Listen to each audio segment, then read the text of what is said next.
I thought today I'd read out my monologue that I've put on Twitter. We've been letting out violent sex offenders, leaving former victims terrified, and grave domestic abuse cases allowed early freedom. Apparently the jails are full. Some sex offenders avoid prison altogether as clueless judges, with little concept of life away from the courtroom, see this as a suitable measure. Yet among all this chaos within the judiciary and the legal system, one man has been hung out to dry. For a crime with no victim, no criminal injuries, and no threat to society as a whole, a man has been sent to serve jail time. His name is Tommy Robinson. Like Cher and Lulu, he uses his familiar name. It's no big deal, yet it's often used as a slur. It doesn't matter about your preconceived idea about the man himself. Let's face it, most of you will have made your assessment after swallowing content from the mainstream media. The thing is, it was totally possible to have tagged Tommy Robinson and avoided him adding to the already overcrowded prisons. People like me see this as a shock tactic, like the Southport arrests. It doesn't look like justice. It looks like payback for having the audacity to stand out of line. I look at Tommy as being courageous and determined, ready to be a much needed investigative journalist like McIntyre or Cook before him. His company Urban Scoop showing the mainstream how it should be done, instead of a sanitised narrative that always favours the money men, ironically served to us by a TV anchor far more disgusting than Tommy Robinson could ever be. To think that the BBC anchor that solemnly delivered the news of the death of our Queen was looking at sexual images of unwilling children being used to quench a lust and abhorrent craving that he knew to be wrong sickens me. How many victims have been used and left tormented for a life to satisfy such twisted needs? I think we live in the strange world of disproportionate justice, fueled by a propagandist media, the verbal prostitutes of our time. Huge salaries create luxury junkies that have to feed the beast. The designer clothes, kids at private school, expensive gym memberships, and the London lifestyle our thespian class would be proud of. How much damage has actually been done by narrative journalism? The rollout alone is clocking up casualties, as guesswork was presented as fact. I believe there's a lot more damage being done by establishment figures than any Tommy Robinson. Now, I've put that out because it keeps it alive, it keeps the subject of him and where he is alive. And I mean what I say. It does disgust me to think that Hugh Edwards was sitting there all solemn about the Queen when once he's away from the cameras he leads a different life. Surely there's enough decent people that we can have decent journalists. We're always finding out that these people that have been presented as, particularly by the BBC, have got some pseudo other life, far worse than any Tommy Robinson. And now the cancel culture is in overdrive, as Gino D'Acampo, I think he's a bit gorgeous myself, he's got to sign an agreement with his employers at ITV. It's madness. He won't sign it. They're just cancelling everyone. And yet we have a criminal element within, I'll call it the entertainment industry, the news channels, the BBC, that seem to be shielded from being caught out on really hideous crimes. Most people find anything to do with children completely abhorrent.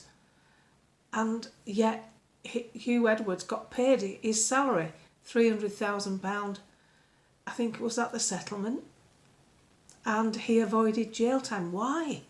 Why did he avoid jail and this man has to sit in one? It just doesn't make any sense. It isn't reasonable justice. It isn't even justice. It's just the legal system. And unfortunately, we seem to have a leader in Keir Starmer who appears to be using it to fuel his own goals. And that doesn't sit well with people who live in an alleged democratic country. And that's where we live, supposedly, right now. And then you hear tales that Sadiq Khan's going to get a knighthood.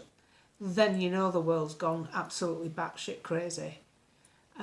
For what? Making TfL lose money? Spending it all? Where are the benefits this man? What's happened that's so wonderful that, there's people better than him that should be getting honoured, not just because he's the Mayor of London. I'll read you a post from Twitter to show you how ridiculous it is.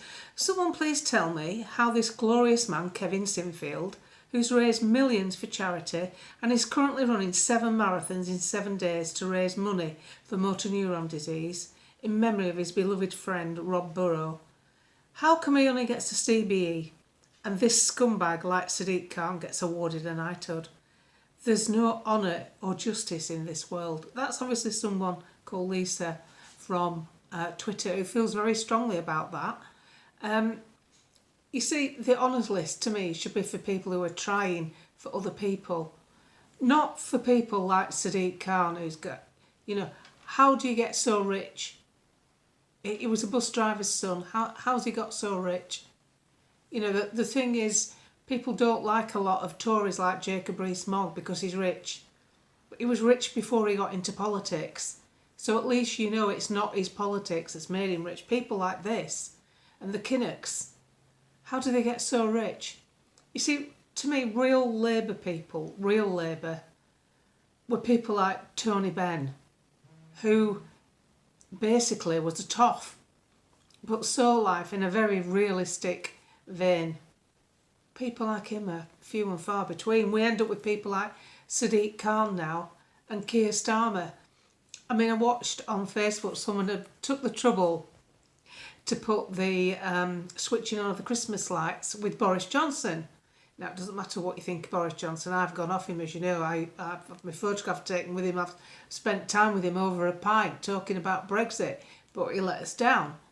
But nevertheless, at least the man does have some form of bloody charisma. He's entertaining, if nothing else. Rather likes the ladies as well. And he switched the Christmas lights on and everybody counted down with him. It was a crowd that counted down 5, 4, 3, 2, 1. And yet with Keir Starmer, it was just him. There was no sound.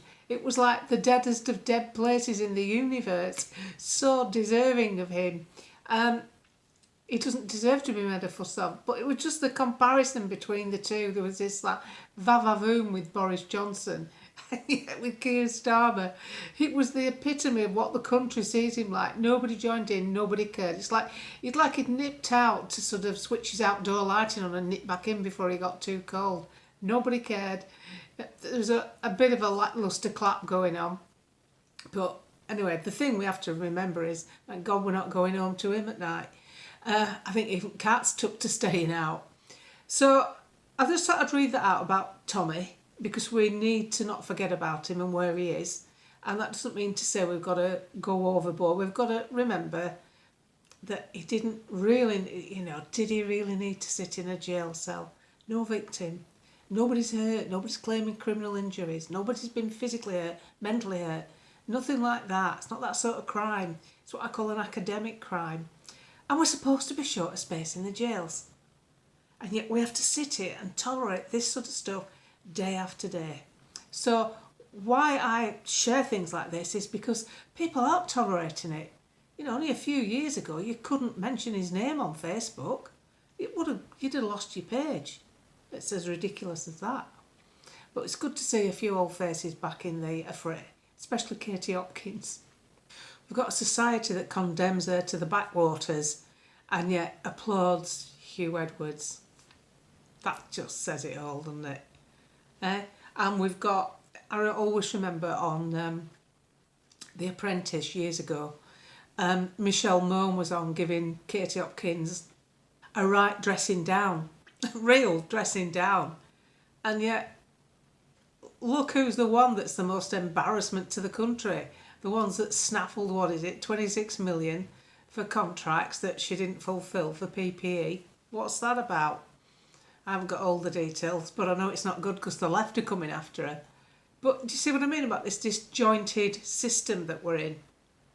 So never give up and never forget, because I won't. I bring it up all the time. Whatever's going on, I always bring it back up. What about this last 3 years? That's shown society up for what it really is. Clutching at power, trying to have more control over us. And they haven't fathomed out yet that we're pushing back. They haven't worked out we're not going to have it. And we're not.